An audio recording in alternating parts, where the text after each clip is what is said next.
for today's cup of coffee. Cup of coffee. So how was your first day of 2024? It feels fucked up. It was liminal. It just felt liminal. Like weird. Yeah, just a little bit. And prayers for those folks over there in Japan that they had that huge earthquake. Uh-huh. But as last I read, there were not. I mean, it's sad when you've got any casualty, but I think it was 7.9. I haven't read anything about it. I haven't listened to anything about it. The weird thing is, and it's like Joe Schmo was talking about, that there had been a solar flare, and there can be a connection. There are people that are researching a connection between solar flares and earthquakes. Really? Yeah, they've been doing that. Some of them have been doing that for several years. So are they saying somehow the solar flares cause the earthquakes? They don't know. There's just correlation. Okay. That's the whole thing of science. It's observation. It's like, when this happens, this can happen also. Mm-hmm. Or it's actual science works that way. But right. Yeah, it was 7.6 magnitude. And that there were a whole lot of, aftershocks. But at the time of this recording, 4 people confirmed dead. And just, prayers for those people, truly. Yep. Because that's, anytime that you've got something like that, it's frightening. That's totally out of control. It is. We've got other things that are totally out of control. Yeah. I have spent most of the first day of 2024, which I planned on doing that. I did go back and watch the 2023 wrap-up with Dr. Stephen Greer, which we had alluded to on the previous cup.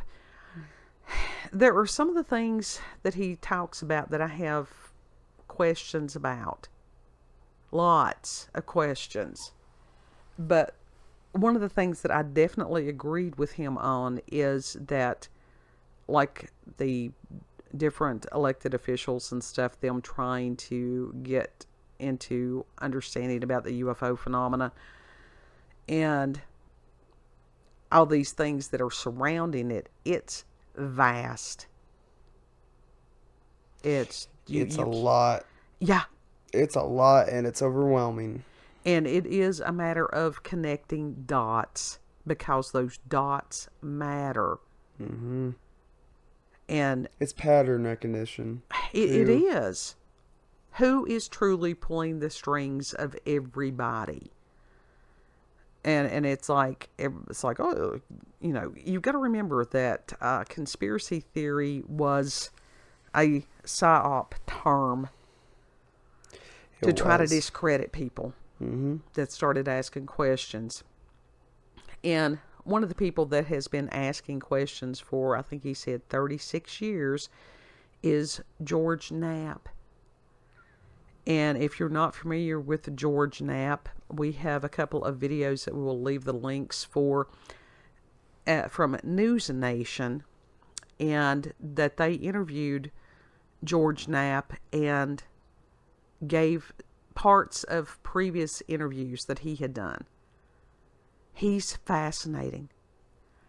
And he is a gentleman that John Lear, and if you're new to ufology or any of this stuff, then those of us that have done this, even just, smatterings of it here and there, because it's easy to get overwhelmed. It's easy for me to get overwhelmed. Yeah, I mean, it is very much a information overload, and it's intense information. Yeah, and trying to weed through it. And there are people that are big brains that they do that a hell of a lot better than my little pinhead does. Yeah. And so one of the people that Mr. Knapp had interviewed back in the 80s, a lot of this stuff started coming to the front in the 80s, was John Lear. And according to Wikipedia, And Lear just died in 2022. So that's, not that long ago.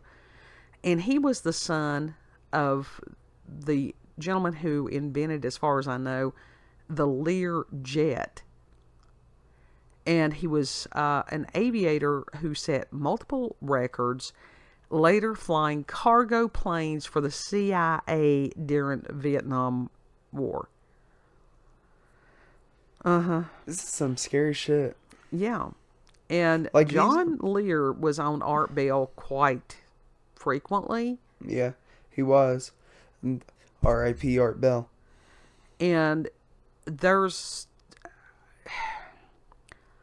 listening to what he had to say a lot of times, if you've got some depression going on, do not listen to those interviews. Do not. No. Because is that what we just listened to? No, this was the ones with Art Bell and John Lear. Okay. You can find those. I didn't provide a link for those. But when, it's fascinating to hear George Knapp interviewing Lear. And this was before the biggest story that George Knapp broke. He started out, investigating the mob. Dude has balls of steel. He really does. He went to Russia. Yeah. Well, that's later on. Yeah, that's later on. But it's like, you don't mess with the mafia. No. You don't fuck with them. They'll off you real quick. And it was like, he has been there at a station in Las Vegas. But that's basically what they were years. They were talking about in what we were watching. It's basically these shadow government agencies is acting like a fucking mafia. Yeah, it is. It truly, truly is. But he was the one that, and John Lear actually was the one that put Knapp in contact with Bob Lazar. And it went and it showed parts of that initial, anonymous report that they did. They had him to where it was just shadow. And God loved Bob Lazar. We truly, we have a lot of respect for that man and what he has gone through in his life. God love him. Yeah. But then again, they didn't do anything to cover up his voice. So, yeah, it was kind of easy to figure out who he was. It was the 80s, so, people didn't really think don't act about some of that stuff like they do today. And so, as far as... honey, there was this amazing naivete still going on in the 80s. We believed that we could trust the government. It's like, no. Literally not one person, unless they are brainwashed, not one person from my generation trusts them. Yeah, but honey, and like we expect them to do some shady shit to us. Because there is... you cannot judge the past by today. That's where people are making a huge mistake. No. But I'm wondering, it's like, okay, this is a national security thing. Well, not even a national security. This is a whistleblower. How, you would think that they would be like, how can we do everything in our power to protect his identity? Well... And like I said, this was a local channel. This aired on a local channel. But do you see where I'm coming from on that? It wasn't national. Yeah, but he's still like government dude. And it's like, Knapp will admit the fact that he was naive about a lot of this stuff. And it shocked him later on.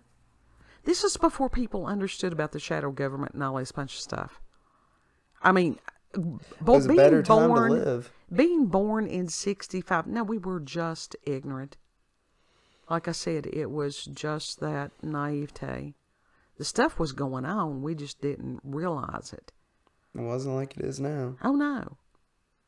I learned, like I said, being born in 65, I learned don't trust the government. I'm part Native American.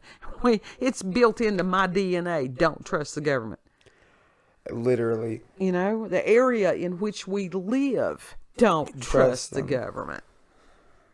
Don't trust any sort of fucking authority figure unless they're, they've proven to you that they're trustworthy. Now, and we're not saying that there's not good people that are working in some of these, and that there are people that are truly trying to make a difference and stuff. No, there are, but it's like the people who are evil, they're threatening those good ones. Mm-hmm. Absolutely, they are. And that's the thing with this, and it's a 2-part interview with George Knapp, and they discuss a lot of this stuff. And it is a matter of dot connecting. And there is such a vast amount of information. And it's like, this is why it is important to pray for this, gift of discernment. Yeah. Yeah. And that was just like, in between time, there was a channel that I watched that I love. It's called Prophecy Watchers. And there was a gentleman named Tom Hughes who was being interviewed, and they was talking about the digital thing, and that Mr. Hughes, I think it's where it was that I had watched this. He was talking about that the individual who is currently the head of Facebook used to work for DARPA. Yeah, that's not coincidence. And for those who may not know, DARPA is Defense Advanced Research Projects Agency. This comes from their little snippet when you type in their name. And it's a research and development agency of the United States Department of Defense, responsible for the development of emerging technologies for use by military. Yeah, the internet. Yeah. And Mr. Hughes had some very interesting, he had some pertinent information of things as they're going on right now. And I was just blown away by watching the George Knapp videos. Mm-hmm. I think each one of them is like close to 50 minutes long, And NewsNation is really good about covering about the UFO stuff. Yeah. I mean, they could have just put that in one long video. They really could have. But both videos are about 45 minutes long. Yeah. The only thing that concerns me is that Knapp has recently, he's working with Jeremy Corbell. He's a dickhead, and you can look at him and be like, you are not part of the good guys. And if you would literally be the Judas. You would get scared and then turn them over. You would get scared and throw them under the bus to save your own ass. That's the type of person he comes off as. Oh yeah. And it's just one of those. It's not just my observation. I had looked up random video that Corbell was in, because I have a tendency to call his last name somebody else's. It's some kind of UK politician. I apologize if I've misidentified whoever this person is. But Corbell actually is this dude's name. And there's a lot of people that have commented, about Corbell not being credible. And even where we've alluded to that documentary that he did about Bob Lazar, and somebody had commented about that was almost like one of the alphabet agencies trying to take the last little bit of credibility from Lazar. Yeah, voice went. That's what it seemed like, and it's like, dude, you making an ass out of yourself. He did a bad job with it because you could see through it, And not only that, it was so poorly done. It looked like fucking Shane Dawson made the documentary. Well, they had, and that's not a compliment. They had snippets again from the congressional hearing where David Grush was there, and George Knapp was sitting there behind Grush, and then Corbell was on the other side of him. And Kid was like, now which one is him? I said, he's the one that's making sure that the cameras see his big gold watch that he keeps readjusting. Well, I didn't see his face. It was like... Well, no, you did it finally, the camera. Well, he wasn't I didn't see supposed his to be face until there. It was a matter of Grush was the one that the camera was supposed to be focusing on. Yeah, and I'm like, why the fuck are you positioned right on the other side of him? Exactly. Right behind him. And that, honestly, I have a lot of respect for George Knapp, but it makes me question him with this alliance with Corbell. I don't know if it's necessarily... I think he doesn't know. I think he's under the impression that he's a good person, but the thing is, when you're an outsider looking in, you get to see a lot more than what an insider does, to an extent. Yeah, but like I said, Knapp's been doing this for 36 years. And does that mean it's not possible for him to be deceived by someone? Well, that's possible. And they may have just been broken down by this point. He's had shit thrown his way left and right. Right.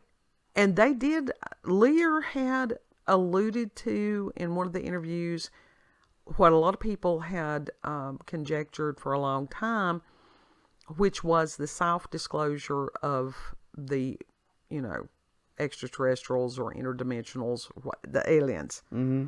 E.T. was a psyop.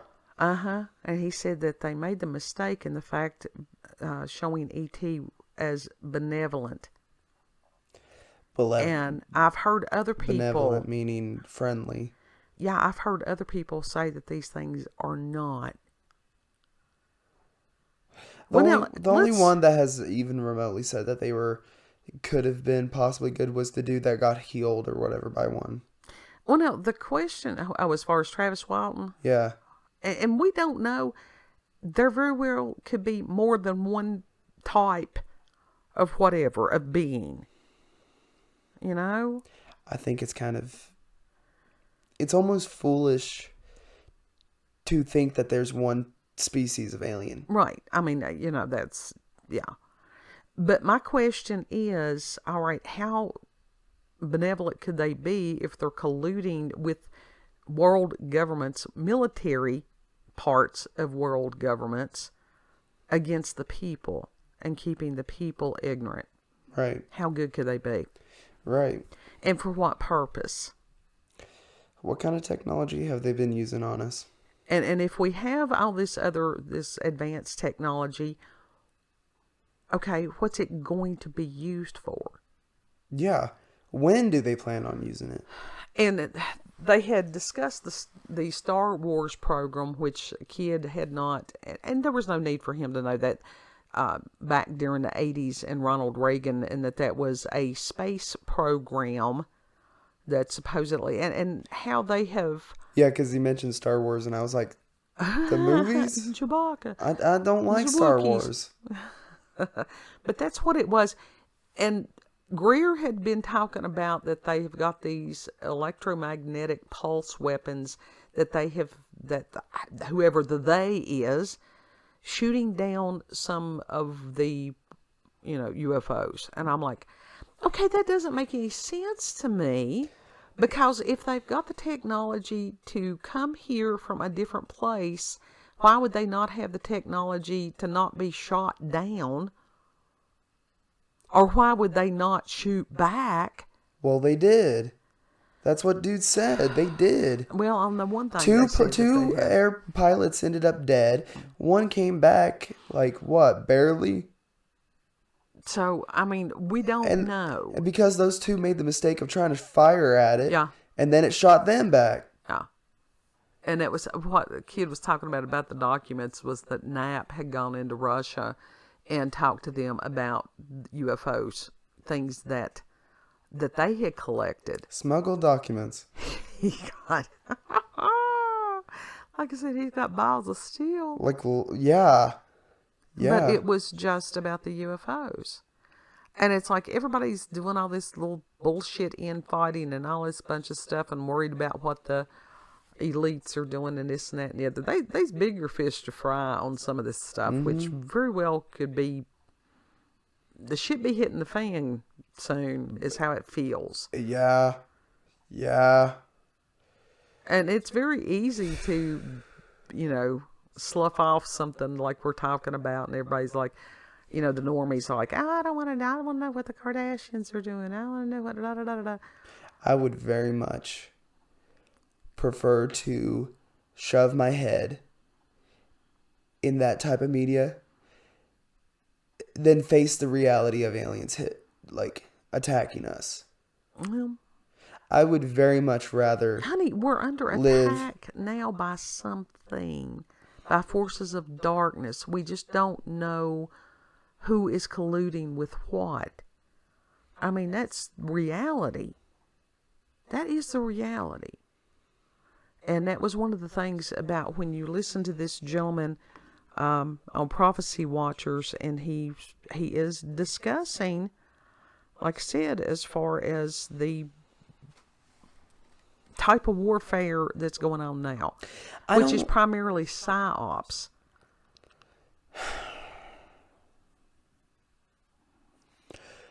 More than likely, this thing is going to be lethal. This alien invasion or whatever the fuck they're planning on doing with that reverse engineering, they're planning on using that technology for something. More than likely, it's going to be lethal. I don't like thinking of my own death, let alone the hundreds upon millions of people needlessly. I understand that. I mean, it's a very frightening thing. So yes, I will gladly keep up with the Kardashians. Even though I hate them, I will gladly do that rather than, face possible trauma. Well, it's one of those that you can't hide from what's happening. You can't hide from reality. Because it'll catch up with you one way or the other. I mean, it's a matter of prayer. It's a matter of... That's the thing I love about Prophecy Watchers, is because they discuss these things from a scriptural perspective. Because we were told these things were coming. And you've got people that are within a lot of the organized religion and stuff, and they might as well be watching the Kardashians too. Because they're not talking about these things. But anyhow, I urge everyone to go ahead and give a listen to George Knapp, because it is really cool. It's cool. But when reality starts to set in, it's fucking terrifying. Sure it is. It can be. It can be. It doesn't have to be. It's our perception of what we think might happen. We don't know. We don't know. The whole thing could be a huge psyop. And it's like Kid and I were talking to you. You can go down a rabbit hole and you can get lost real fast. We don't know that Lazar is not, because if they want to take somebody out, they do. For real. I mean, they could have possibly cloned his ass by now and replaced him. They got that technology. Well, he's got that. We reported on that he's got that... about his life coming up in 2024. I mean, there's already been replaced by clones. We see that shit. We don't know. They haven't said anything about it, but literally, if you can think about it, they've already done it. Probably, and that was what. And they have been working on that for a minute. Sure, he said the technology. He said they've got stuff that we can't even fathom. So. And that's okay. It's like all this shit that is against humanity. I've read the end of the book. Humanity wins. Yeah. So. So your final thoughts? Don't get freaked out. Oh no, I know. I got a lot of thoughts, but I cannot speak about them right now. If you've had experiences with the paranormal, supernatural, encounters with UFOs, aliens, cryptids, you can send us an email, cupofcoffeewithscream@gmail.com, and I'll put the links there in the description box. Mm-hmm. We really want to know your thoughts on some of these things. Yeah. Please tell us. Please tell us what y'all think. If you like this video, don't forget to like, share, comment, and most of all, subscribe and click that notification button for daily notifications of our daily uploads. Thank you all, and have a good Know that you're loved. Mm-hmm. Prayer. Yes. Each and every day. Mm-hmm. And Lord willing, we'll see you on the next cut. Mm-hmm. Bye. Bye.